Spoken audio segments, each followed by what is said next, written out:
Hello, everybody. I'm Don Counts, and we're here at the Patrick Rehab Wellness Center, and we're going to give blood today. And we're here with Mary Jane Porter with the American Red Cross, and you're a woman of many hats. It's scary, isn't it? What is Yes. your position with the American Red Cross? I am the treasurer here for the Lincoln County chapter. I've been on the board about a year, and then I've been blessed with this treasurer position about 2 months now, Don. Well, tell me a little bit about the Lincoln County chapter of the American Red Cross. We're the best ever. We pride ourselves in donation of our blood, and when I was talking to Jenny Hyde, who's our director, we were talking there. We're wanting 1,150 units for the year, and we're right now at 1,020. So we're very blessed, and we're glad to have everybody come out to all our places that you can give blood. So. And how often does the Bloodmobile come here, or the Red Cross come here? Because they seem to come pretty often. They do. I mean, when you go by, it's great to see that big white truck with a Red Cross on the front. They are here at the Patrick on a monthly basis on the last Monday of every month, and they are here from 12 till 6. And they have the most wonderful people here that will help you give your blood. And there will be at Walgreens and at Walmart and our local churches and the industries, and they come on quarterly basis on those. But you can always call our local chapter at 433-5561 and talk with there. And there's always someone there that will help you or direct you to somewhere else to call. But one I want to talk about today is our high school chapter. Well, I shouldn't say chapter, but the place of donation. They do twice a year, and we've already done one there in January, and they collected 154 units, which is our largest contributor in Lincoln County. And I can't say enough about the young people and our teenagers in the high school, because these kids are wanting to do something great for Lincoln County, and they found that this is a great way to do it. And we're also going to have another major drive on May the 3rd, and so we're wanting all our young people to come out and do that. And there are different qualifications that you may have to actually go through to give blood, but they're very minor. And these are just a great way for the kids to be a part of our community for a good cause. And we want to pat them on the back and tell Mr. Stewart and all of their teachers there, thanks for letting them out of class to do it. So. Well, we appreciate all you do and all the local chapter of the American Red Cross does. And do y'all have like a goal in which you try to reach every year? Yes, 1,150. So we're almost there, and we've got a lot of things that we're trying to do with other fundraisers, and so we're working on those every time we have our chapter meetings, and so we'll come out with some more things that are going to be interesting for the fall. Well, we're going to give a little bit more if Mary Jane will take the needle for me. Only for Don would I do that. Hey, Anytime. thank you very much. Well, we're going to sit down here and we're going to give the double red today, and that's going to be interesting to see. Yes, it is. We were talking before we started. I had never seen this done, and yeah, I'd take it for you, but I'll just sit here and hold your hand while you do it. Don. Okay, it's not that bad. It's a smaller needle, and it's going to be pretty neat. We're going to find out all about it, and we're also going to be talking with Patricia Smith. She's a communications manager of the Middle Tennessee Red Cross, so we're going to be talking to her while we give blood and find out more about what's happening. Just make sure that you hit the Coke aisle over here in the cookies. They'll take care of you, Don. You know I like Coke and Yes, cookies. I know you do. All right, well, let's sit down here and see what we can do. Well, good luck. Thank you.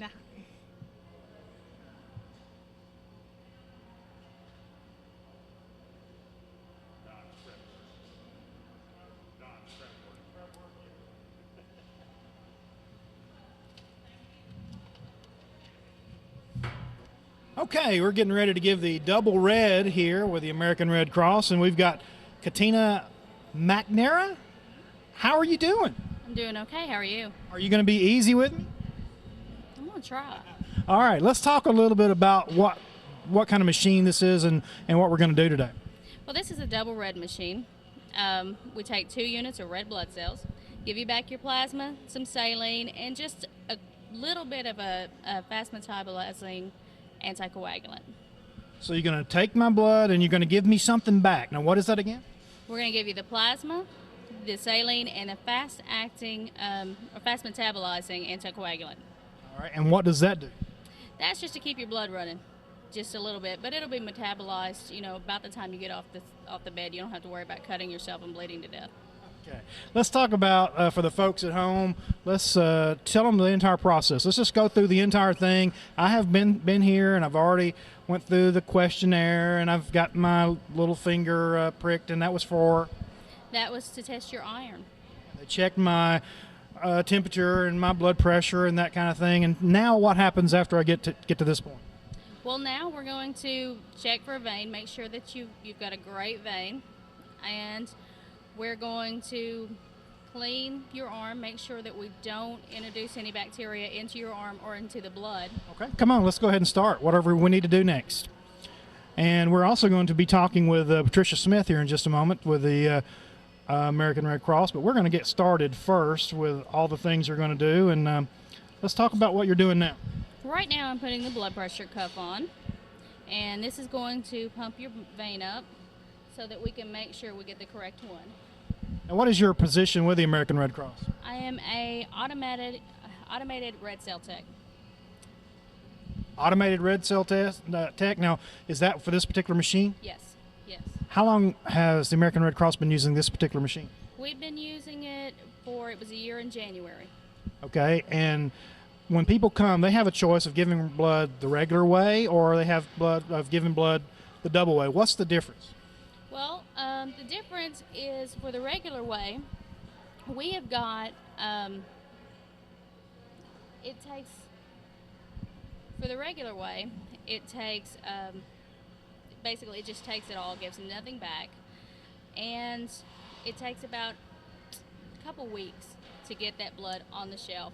But you get 1 unit of red blood cells, 1 unit of plasma, 1 unit of platelets with that. With this one, we just take 2 units of red blood cells, and it's processed before it leaves my hands. So it's on the shelf in a week or less. As soon as the testing comes back, it's on the shelf. It's ready to go. And I'm giving a little bit more blood than normal too, right? Yes, yes. And is it twice as much? Not hardly. Yeah, no. But you're getting fluids back, so you're really not losing any fluids. So I'm going to feel better maybe after? Hopefully. Okay, let's go ahead and let you do your thing, and I won't keep asking you questions and bothering you. You can just sort of tell me what you're doing as we get rolling. Right now, I'm just feeling for a vein. And remember, you're doing this on TV, so it's very important to get it right. oh, well, if I have to. I like to have fun every once in a while. Come on. Today's not the day. Now, it's my understanding that the needle in which you use for this machine is a little smaller than the one you use on the regular book. Yeah, it is actually smaller. And I see that you just put 2 marks on my arm. Yeah, that's you go in one and come out the other. It's great. Okay. Actually, that's so I don't mess up. Okay. Tell me where you're from and your address in case you do something wrong. You're from Nashville.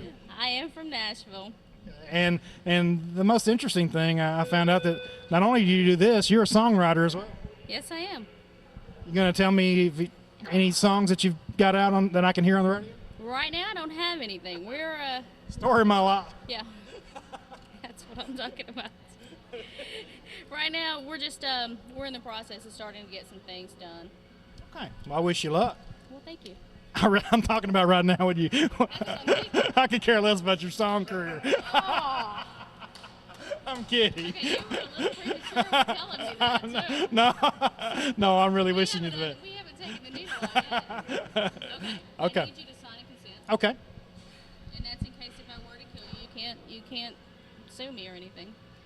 Need you to print here, Okay. sign there, and date. Okay. Can you hold that? Yeah, I can.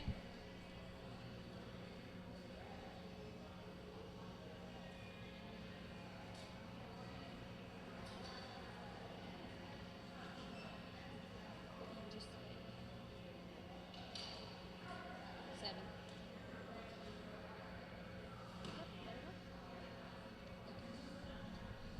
All right. I've signed my life away, and so now we're ready to go.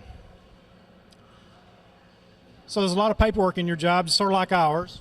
Yes, there's a lot of paperwork with this one, which is a good thing about the red blood cell machine, because where it might take a little longer to actually do the process, you're not waiting in line as long next time, because you can only give every 112 days, whereas with the other it's 56 days.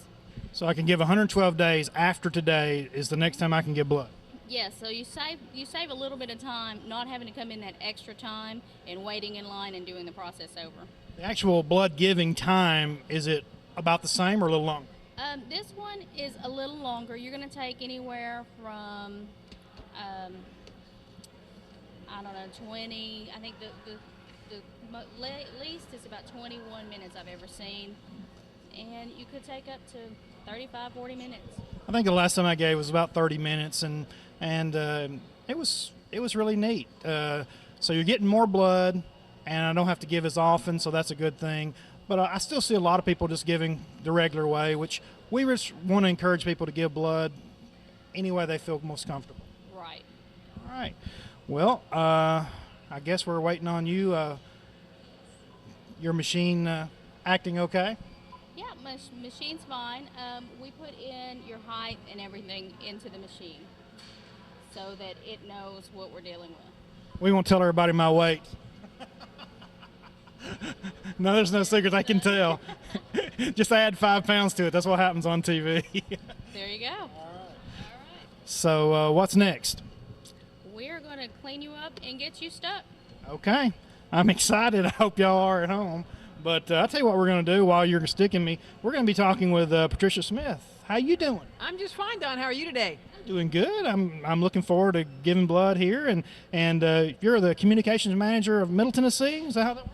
We are the Tennessee Valley Blood Services Region. We collect and distribute blood across 4 states, about 84 counties. Well, I appreciate you coming down and bringing your backdrop, and so we can show people what y'all do. We are celebrating our 125th anniversary of the American Red Cross. It's been 125 years since Clara Barton imported the idea of community service in a structured way. So here we are, 125 years strong, and we invite everyone in Lincoln County to be a part of the Red Cross, your Red Cross, helping your neighbors. Yeah, and the Red Cross has been on the news quite a lot with all the things that y'all do to help people, and this is Red Cross Month, right? March is Red Cross Month, and you're right, we have had a lot of activity over the last couple of years. Of course, we always remember Hurricane Katrina and how devastating that was for our neighbors in the Gulf Coast. And I'm glad to hear that this local chapter organized a collection process where people could step up and donate the needed things. It would be a terrible, terrible situation to come back to your street and know that your house and everything in it was gone forever. That would be a terrible thing, and I know y'all have done a lot of good work, and I guess we're ready to. I'll come back over and talk to you in just a second. Katina, are you ready? We're just about a couple more seconds and we'll be ready. All right. Well, what have you done to my arm so far? I've just cleaned it to make sure that we've killed all the bacteria. We're waiting to give the bacteria time to die at this point. Good. Well, that's good. Maybe I need to bathe in that. Well, all right. No, no comment. Story of my life there too. If you need All to right. look away, now's a great time. Okay. Here we go. So this should not be too bad. This is not a problem. I've given blood 96 times. I'm a 13-gallon donor myself. 13 gallons. 13 gallons. I can't do double reds. My hematocrit, my iron level won't reach high enough for me to allow myself to do a double red cell. So I thank you for doing it. It'll save you time. It'll get us 2 units of red cells on the hospital shelf by the end of the week. For folks who is watching at home and might be interested in giving blood, and what do they need to do? I know people worried about maybe the questions you ask and things like that, but what do people need to do if they're interested in doing it? Because it's really not that much to it. In fact, she's already stuck me, and it really didn't hurt at all. You can call our regular number, 1-800-GIVE-LIFE, 1-800-GIVE-LIFE, and ask all the questions that you need about your past history, if you've been to a foreign country, or if you, I don't know, had some surgery of your own. You can ask all those questions ahead of time, but all the staff know it here too. So we welcome you to come to any Lincoln County Drive, and we can answer those questions for you, because most of us are eligible to give blood, and very few of us do. I think your thing said 65% of Americans can give blood. 60% of the population can give blood, and 5% normally step up and give this and save lives this way. Okay. Well, you did a fine job, Katina, sticking me. I didn't even feel it. Everything seemed to be coming out okay. Everything's doing great. Tell me what's happening now. Well, right now I'm collecting your sample tubes so that we make sure that that you're okay to donate, and then the machine's doing its job. It's pulling your blood and just now starting to separate it. Well, thank you. You're doing a fine job. We appreciate what you do. And I do wish you luck in your music. Thank you. All right, Patricia, let's talk a little bit more about Katrina and the hurricane disaster relief and some of the things that our Middle Tennessee or our Tennessee Red Cross did. Well, the Red Cross serves the community in many ways, and of course, disaster response is perhaps the most often heard about. And so, when the storms were coming and when the Red Cross knew what the disaster was going to be, chapters all across this country and even some blood services employees got together, got ready, and were stationed at the edge of the disaster. So they'd be able to come in after the emergency services told us it was safe for the Red Cross volunteers to come in.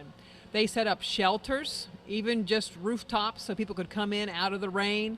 They had food, they had changes of clothing, they helped people find their prescriptions, took care of animals, anything that a person would need when they can't go home, what the Red Cross tries to deliver to them. Since you mentioned that the Red Cross was 125 years old, how did American Red Cross get started 125 years ago? Well, a little bit earlier than that, a Swiss businessman was on a train going across Switzerland. Henri Dunant actually came through a battlefield and saw that the soldiers had finished their fighting, but they were leaving their dead and dying on the battlefield. So the train was stopped, and he got the other passengers to get out, and they served those people as best they could. And then he went back to his town and got the International Red Cross started to serve the people on battlefields. So from that, it grew, and Clara Barton imported it into the made it the American Red Cross, and she started by serving soldiers in the Civil War. She would help them by writing letters home to let their families know the soldiers' status. That's how the Red Cross got started. And then she got volunteers to help with the different floods and other disasters in this country. So it really is just an outreach of one neighbor to another for whatever thing might happen. We've talked about Katrina, and we can talk about some other. Let's talk about the history of Red Cross and some of the things where people might not realize that Red Cross is a big help. Well, the Red Cross starts with all emergencies. Just think about preparedness. Have you ever been in a situation where somebody fell down and scraped their knee? How bad was it? Could you help them stop the bleeding? What if somebody gripped their chest and fell to the ground? Would you know how to give them care? So you can take a first aid class through the Red Cross and learn how to care for your neighbor at that very certain level, at very basic level. A lot of us learned to take care of children by babysitting. How prepared is that lovely, sweet 15-year-old who lives down the street? They're ready to come and amuse your children, but what if one of your children had some trouble? Is that babysitter prepared to call the doctor, describe what the symptoms are, and get that child stabilized? That's very good. And nowadays the defibrillators, they're a big thing, the AEDs. Explain what those are. The AED stands for Automatic External Defibrillator. And a lot of us are having heart trouble, and heart disease is taking a lot of people. So if somebody grips their chest and goes to the ground, you want to make sure that their heart gets resumed, the beating resumes. And so the AED is a machine that can take a reading of our body and decide whether it needs to be kick-started. And the AED can kickstart it for you, and then you can wait for the emergency care to come. When we think about the American Red Cross, we think about CPR and the defibrillators. Y'all do a lot of training for companies and schools and different things. The Red Cross can come out and train wherever you are. When my Girl Scouts wanted to go to Florida, we were required to have an over 18-year-old lifeguard. So I went to my own Red Cross chapter and took lifeguard training so I could take those girls to the water. That's very neat. It was very hard. Tell me this, how do you get involved? How does people get the Red Cross to come and do the training? Just call 1-800-GIVE-LIFE or your local chapter and say, do you have a trainer available and when can they come? You can learn first aid or CPR or even become a disaster responder. So if there's a fire down the street, you can go and help your neighbors, but if you're trained, you can think about how to find a place for them to stay. You can know the right questions to ask. Is there anybody else in the house? Do you need some prescription papers? Do you have any other important papers that need to come out of the house? You can just think through. You'll be trained to think through the emergency to help that family. The firefighters are going to come and take care of the building, but somebody needs to be there to take care of the family. That's right. When we talk about all the things that y'all do in terms of training, and we talk about Katrina. There's many other disasters in which y'all help out with, the mining incident, for example, and some other things. Sure, the Red Cross helps in any way that it can. So what your community needs is what the Red Cross is trained to deliver. Here in Lincoln County, you have people who are soldiers protecting our country. And so if the family needs to talk to that soldier, you go to the Red Cross makes the connection, and whatever information needs to be transcribed gets to that soldier. And if they need to come home, your fundraising dollars helps bring home that soldier. All right. Well, folks, I am giving blood as we speak, and it's very painless, and it's very interesting. And Katina's busy with somebody else right now, but looking at the blood there, it's pretty neat how that works. And can you tell me what I'm seeing? Right now, your plasma is coming back to you. I got something coming back to me now? Yes, it's coming. The plasma and salaine's coming back to you. Oh, okay. Is that why I have a different taste in my mouth?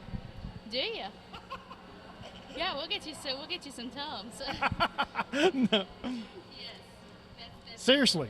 Yes, seriously. Seriously, I do have a little taste in my mouth, and that's interesting. I don't think I noticed that last time. It's a calcium thing. Sorry. Oh, okay. Everything's fine.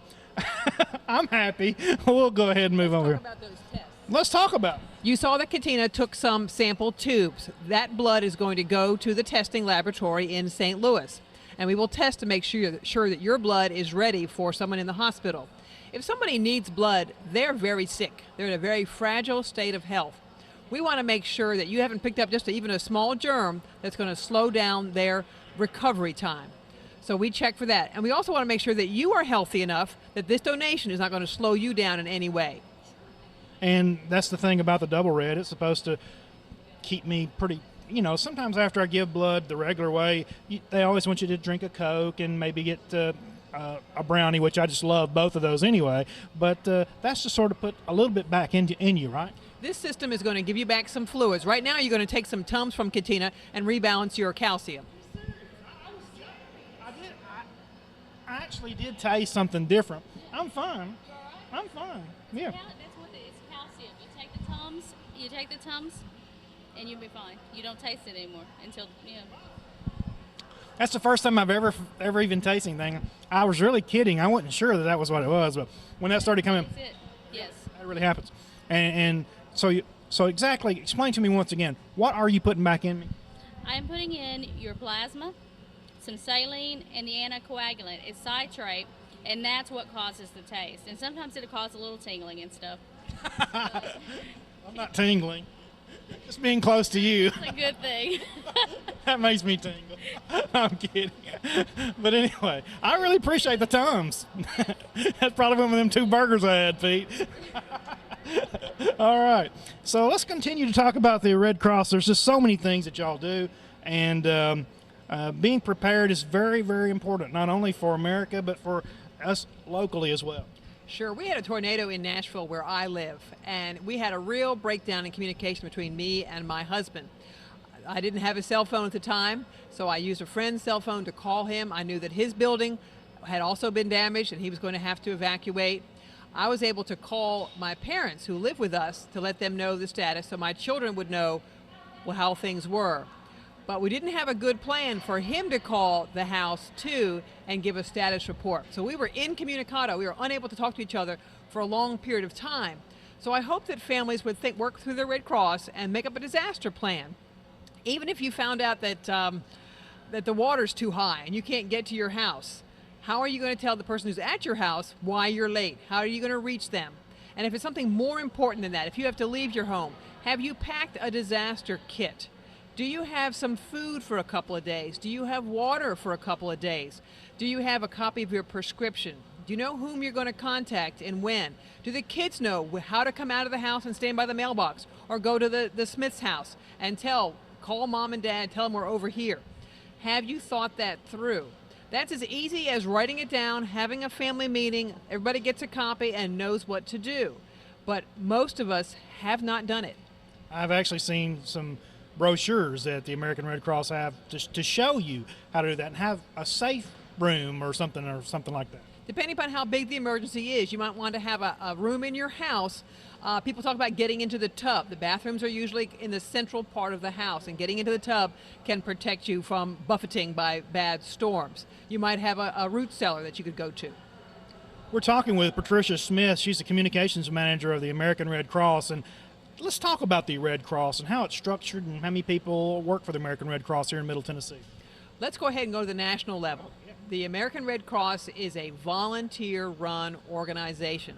We have a board of governors, mostly appointed by the President of the United States, who is our honorary chair. So that board collects people from all across the country who run big companies, who run small chapters, who volunteer in chapters, who just care about their community, a wide variety of people who say how the Red Cross should help our neighbors, how it should be structured. And so they have hired our CEO, and then we have chapter structure and blood services structure.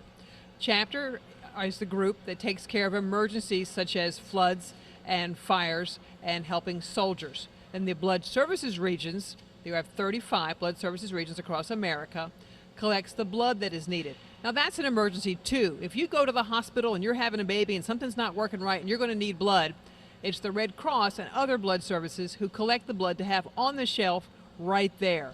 If tomorrow Aunt Mary is having surgery, you can't be giving blood today for Aunt Mary. So plan ahead, give blood early as often as you can, 6 or 7 times a year, so there's blood ready for that patient. Because you don't want to have to wait. You don't want to go to the hospital suite and be told, well, we're just going to wait till the blood comes in. Have it there ready. So that's an emergency too. When hospitals need blood, how do you know when they need it? We are in constant communication with our hospitals in the Tennessee Valley Blood Services region and across the country. There's a phone call every day, and all the blood services regions talk about what their inventory is. Now, just today I checked inventory, and we were up to 2 days of O negative blood and a day and a half of B negative. Those 2 blood types, and there are 8 altogether, have been very low, and we don't like that. We want to have a 5-day supply at all times, so we can move it to the hospital that needs it.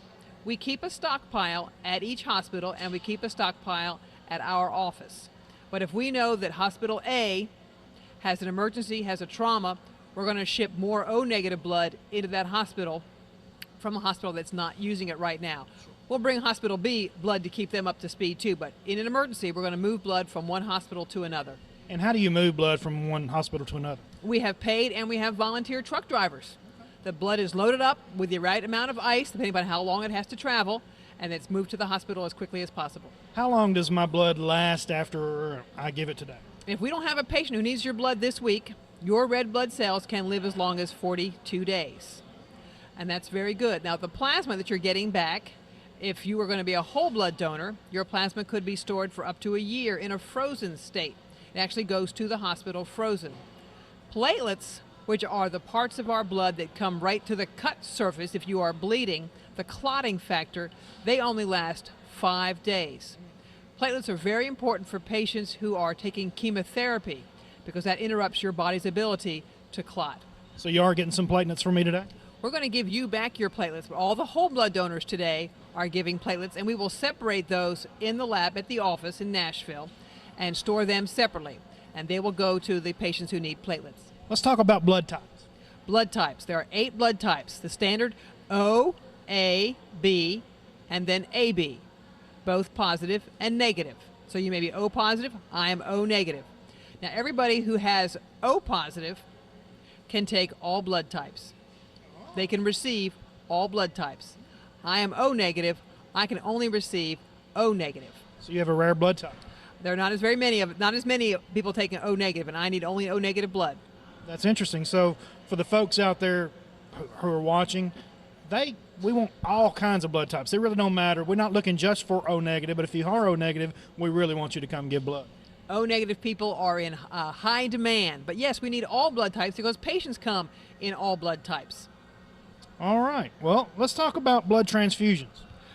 Every 2 seconds in this country, somebody needs blood. Every 2 seconds, somebody's in the hospital needing blood. And so 38,000 transfusions are made every day. What is a transfusion exactly?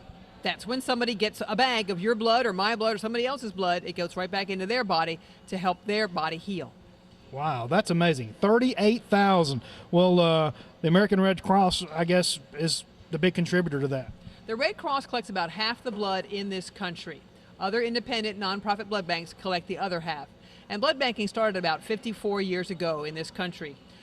In World War II, we sent plasma to Great Britain to help the soldiers there. And so Congress said, okay, we're going to keep this going. Who's going to collect blood for us? So the Red Cross stood up in half the states and somebody else stood up in the other half of the states.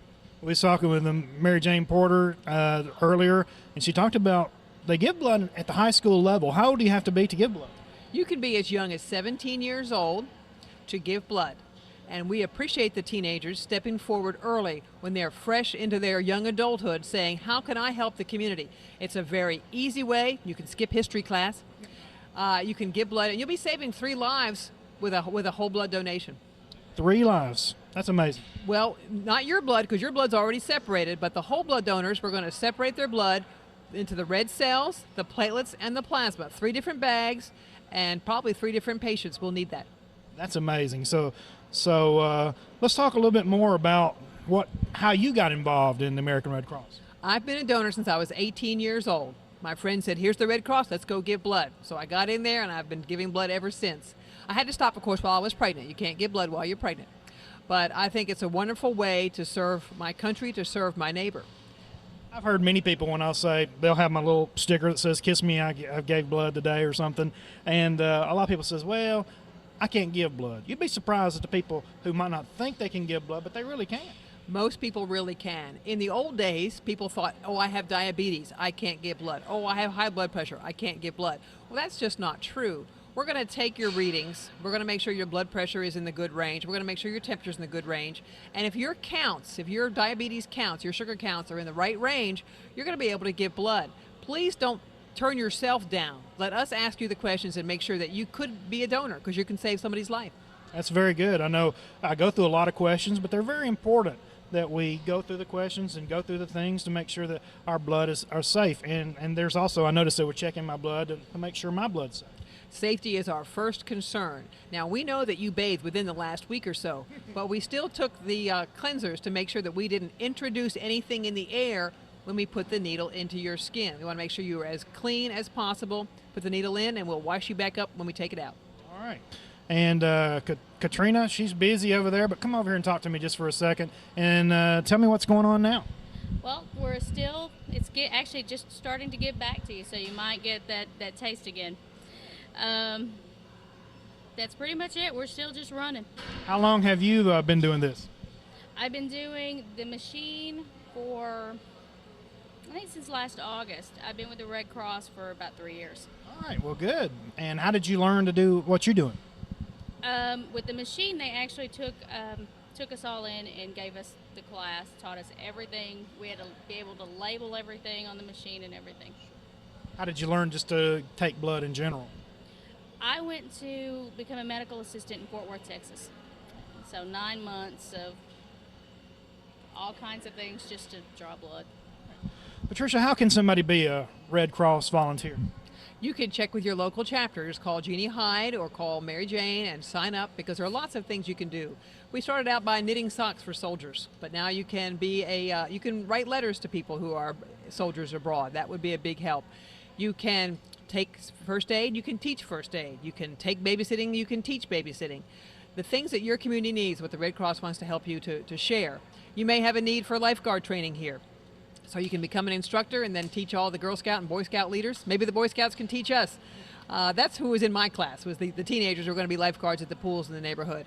So when somebody gets hurt, when somebody has a fire in their neighborhood, somebody needs to go and counsel that family, help them get situated, make sure that they can just talk through the disaster that has happened to them. And so being a friend, it's just a way to get training to be a good friend to help your neighbors. We appreciate that. I would consider the retired ladies here who help us with the drinks and things like that here. You're exactly right. Having a local face right here welcoming everybody in is very important. It's not a hard job, but you do have to come and sit here for a couple hours, take shifts, and that's so nice to have a greeter come in and say, how you feeling, sign in here, have your cookies here, here's your t-shirt, because that way the staff, the white jacketed people, can see about the immediate task of actually taking the donation. So it's wonderful to have the volunteers. They always call you by name. They know everybody here, I think, and that's a nice thing because I think some worked at Walmart and some just retired from different places, and it's just nice to have them here. It's a community service. I'm not saying that your blood's going to go to somebody who lives in Lincoln County, but it could. And so if we all work together, everyone who needs blood is going to have it immediately when they need it. I know when I was a kid, and this was probably 30 years ago, I remember state troopers used to carry blood from place to place, and they would go in a hurry because there wasn't a lot of blood supplies even back in those days. And so we still have to keep the blood supply up. I have met people who said they started giving blood because they were driving through a town and they heard a plea on the radio. And so they went to the hospital, gave blood, and they knew they had saved somebody's life in that town. So yes, we do use the state troopers if we have to transport blood. We try to keep a list of paid and volunteer drivers at all times because it is an emergency. I passed through Lewisburg on my way here today, and I met a lady who lives there who went to the hospital, 22 years old, happy as she could be, getting ready to have her first baby. The whole family was there, but something didn't work just right. She ended up getting 18 pints of blood. Now, you only have 10 to 12 at any one time, so she got a whole fresh supply. And so her family, each individual member has committed to give 18 pints of blood because they're so happy that donors had put the blood there before their daughter needed it. Saved her life. Saved her life. She was able to, she's growing up, she's taking care of that baby who's now 3, so I'm very excited about that. And these things happen every day. Every day somebody needs blood, so every day we need to collect blood. And we try to collect about 800 pints a day. 800 pints a day, each Monday through Friday, and about 300 pints over the weekend to make sure we have enough blood for the patients in the Tennessee Valley Blood Services region. And we are at the Patrick Rehab Wellness Center today here in Fayetteville, but where's some of the other places around Middle Tennessee that you show up to get blood? We will come wherever people will come. This is a wonderful facility. We appreciate the Patrick Rehab Center. We appreciate the Walmart stores, the Walgreens stores. The best opportunity, of course, is to come inside. The temperature is better, but we will bring a bloodmobile to your office. If you can't give us a conference room, we'll bring the bloodmobile and be in the parking lot. There are some rules about electricity and restrooms in a closed hospital, that kind of thing. But we want to come where people will find a way to be there. Giving blood takes time out of your day, but when you know you're saving lives, we think it's a small price to pay. So just call 1-800-GIVE-LIFE if your worship center or your civic club or your who knows what, your social group wants to get together and give blood. Let us know that we've got 45 people who promise to give blood and we can come. I've heard churches do it too. Churches are great. We love to have people. It's a real outreach for what you're praying about, helping each other. As you talk about a plea on the radio, we're doing a plea on TV. A plea on TV, and it won't happen just that one day. It's going to happen every day. You can give whole blood up to 7 times a year if you work your calendar just right, starting with January 1. You can give blood. Now, you're doing the double red cells, so it's going to take 112 days for your blood to rebuild enough red cells to share. And no, we won't take it at 111 days. Oh, no, you're going to be here. Go ahead and take me early. No, your body has to be ready. So we're very careful. And we are regulated by the Food and Drug Administration. They are very careful to make sure that our procedures keep the safety of the donor and the patient at the forefront. When people need assistance from the American Red Cross, what is the procedure for to get assistance?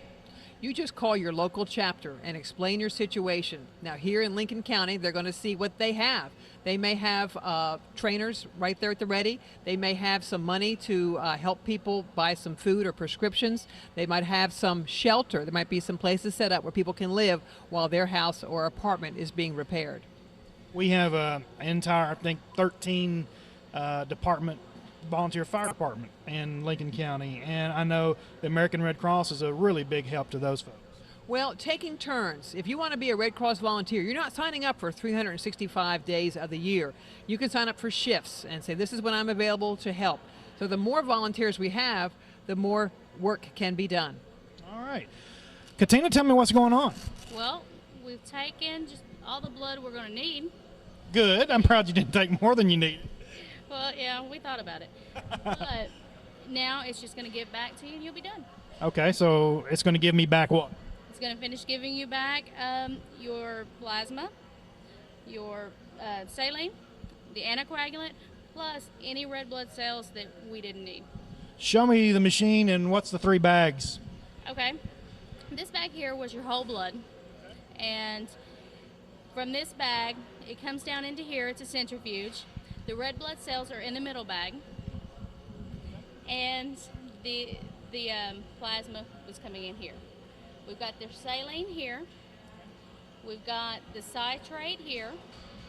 And then this one is a preservative that will actually go in with the blood.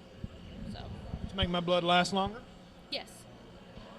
Well, you did a really good job. How long did it take? I don't even remember when it started. It will tell us at the end. Okay. I don't have All right. And how much longer is this going to take? a few more seconds. Okay. So, folks, you sitting there, they sit at home while they had supper or whatever and watch me give blood just in that length of time? Yes, they did. All right. Well, Patricia, we really appreciate everything that the Red Cross does. We appreciate you coming down and letting our audience get to see how easy it really is. It's our Red Cross. The only thing we do is help other people. We just work it through the Red Cross, and we appreciate everybody's help. We invite you to volunteer to celebrate Red Cross Month and celebrate our 125th anniversary. And we appreciate you coming. We appreciate all the things you do. And thank you very much. Thank you. And folks, giving blood is not that much trouble at all. It's real easy, and it didn't hurt at all. And you did a good job sticking me because I didn't even feel it. And we appreciate you watching today here on Fayetteville Public Utilities Channel 6. And we encourage you to go out and give the gift of life, give blood.